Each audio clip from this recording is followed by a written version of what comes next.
this video I'm going to speak about the difference between a Sifu and a master. Master can be any race of person. It's not tied into a specific culture. It could be any race from any culture. But the word master, the title of it, is something that I feel that very few people can hold that title.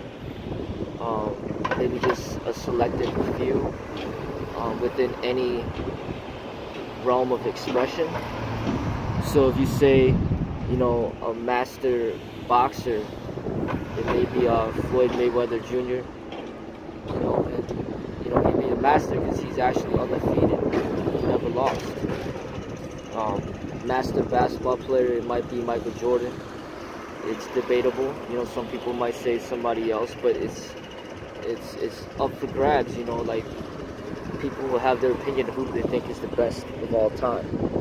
So to me, a master is like pretty much like the best of all time. So if you say martial arts master, that's a lot to live up to, because martial arts is so broad that you can be, you're pretty much competing to be a master with the entire world, with all cultures. So you're not just saying you're a master of karate and you're just comparing yourself to Japanese people, and you're not just saying you're a master of kung fu and then you're comparing yourself to Chinese people. You're saying you're a martial arts master, so that's like comparing yourself to the entire world of all cultures and every single martial art out there. And that's a very, very high regard, a high title, a high status. That's kind of like the NBA. Michael Jordan can, maybe be the master of basketball because the NBA is the best league in the entire world. There's no other country that has a better basketball league than the NBA or than America. So he's like representing like the best of all time, in basketball. So when you say martial arts master, you're saying like the best of all time from the entire world. And that's not something that comes by often. So I say that maybe one person should hold that title, not 10 million people, or 20 million people. You got a lot of people out there that just throw that title around so easily. Just because somebody teaches martial arts doesn't make him a martial arts master. He might be a martial arts teacher, but don't call him a martial arts master. I think that title is being just overly abused and exploited. Like, even being a professor takes a lot of work. There's a lot of professors in this world, all over the world, but it still takes a lot of work to become a professor. So, don't call somebody who teaches a professor when he didn't earn that title. So just because somebody teaches doesn't mean that he's a professor. There's always going to be a lot more teachers in this world than there are professors, because it's a lot more difficult to obtain the degrees to become a professor. So don't call instructors, don't call assistants, don't call teachers masters when they're not. As far as Sifu is concerned, that is a title that's for the Chinese. It's a Chinese word, and it's for the Chinese martial arts teacher. It's basically just the integration of teacher father. That's what it means. It doesn't mean that you're a master. Being a father in the literal sense is you create a child and then you're considered a father. But are you actually a father, or are you just somebody who created somebody? With all these scientific things going on, with all these fertility clinics and all this stuff, or people that You know, men that donate their sperm. Just because you donated your sperm, and then you don't even know who you know, and then all of a sudden, you know, the child is born because of your sperm was used, doesn't really mean that you're a father. You know, being a father entails more than just creating a child. So it's actually being there for a child, helping him grow, and being there for him for your entire life. You know, so that's part of being a father. Being a teacher, you know, is just somebody that teaches. And you know, there's good teachers, there's bad teachers, there's good fathers, there's bad fathers. So just because somebody's a teacher, or just because somebody's a Sifu, doesn't mean that he is great at what he does, or he's even skillful, or he's even competent, or that he is, you know, it clearly doesn't mean that he's a master. You know, there's a lot of good fathers out there, there's a lot of bad fathers out there, there's a lot of good teachers out there, there's a lot of bad teachers out there. So there's going to be some good Sifus, there's going to be some bad Sifus. So, but the word Sifu is for the Chinese people. So you got to have the Chinese blood within you to be able to use that title in the correct manner. Now, if you don't have the Chinese blood in you, then you need to be associated with a Chinese martial arts school where a Chinese, you know, owner of the school has granted you permission to use that title under his guidance.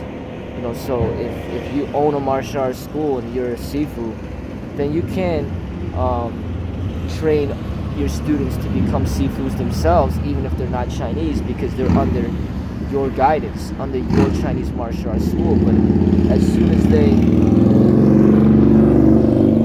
leave the school, as soon as the relationship is no longer intact, then they will lose that title, you know, and then they could just title themselves as a teacher or an instructor, a martial arts teacher, a martial arts instructor, but not a martial arts Sifu, because there has to be a Chinese person that really is guiding this Sifu towards the proper expression of the martial arts according to his vision, you know.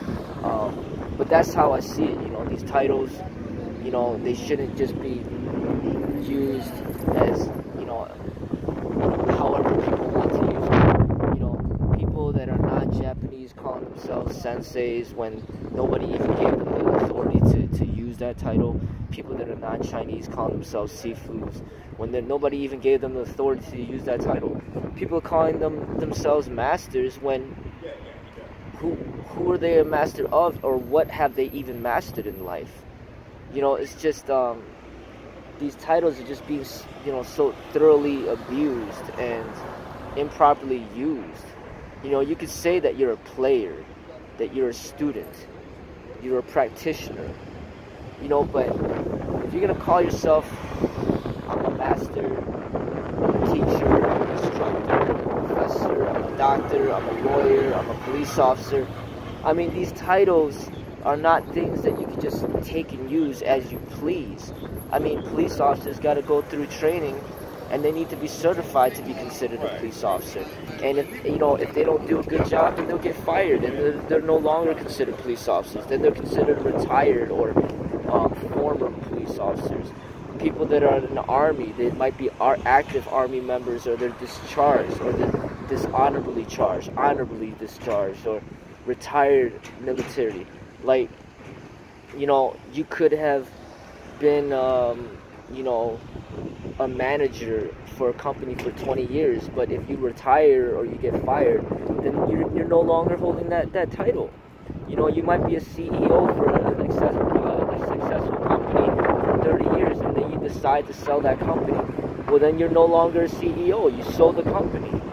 You know, like, these titles should be used properly. Otherwise, they are meaningless, and it destroys, you know, the value of the titles and what it's supposed to represent for everybody that chooses to use these titles.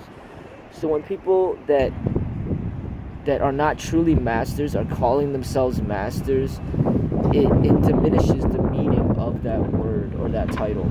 Same thing with the word Sifu, or the word, you know, sensei, or instructor, or teacher. You know, you got all these videos out there, or black belt, you know, people that say that they're black belt martial artists, and then, you know, all these videos out there, black belts are getting beaten up, Sifus are getting beaten up, senseis are getting beaten up, so-called masters are getting beaten up, and it's just like, if you're truly a master, you wouldn't be getting beaten up like that. You know, you're truly a master, you wouldn't even claim that title, because you would have enough humbleness to know that you're not a master. You wouldn't call yourself a master. You wouldn't even allow other people to call yourself a master. I mean, that's the way that I see it. That's what makes sense to me. You know, so when I say that when I am a Sifu, I'm basically saying that, yeah, you know, my background is Chinese. My parents are from China, and I'm Chinese American. That's my culture. That's my history. That's a part of who I am. And I'm going to claim this title and represent it the best that I can. You know, as a Chinese American. You know, I am a teacher, clearly. I am a father, clearly. So I meet all the criteria. You know, I'm Chinese American. I'm a teacher. I'm a father. So I'm a Sifu. You know, I'm not calling myself a sensei. You know, I'm not calling myself a master.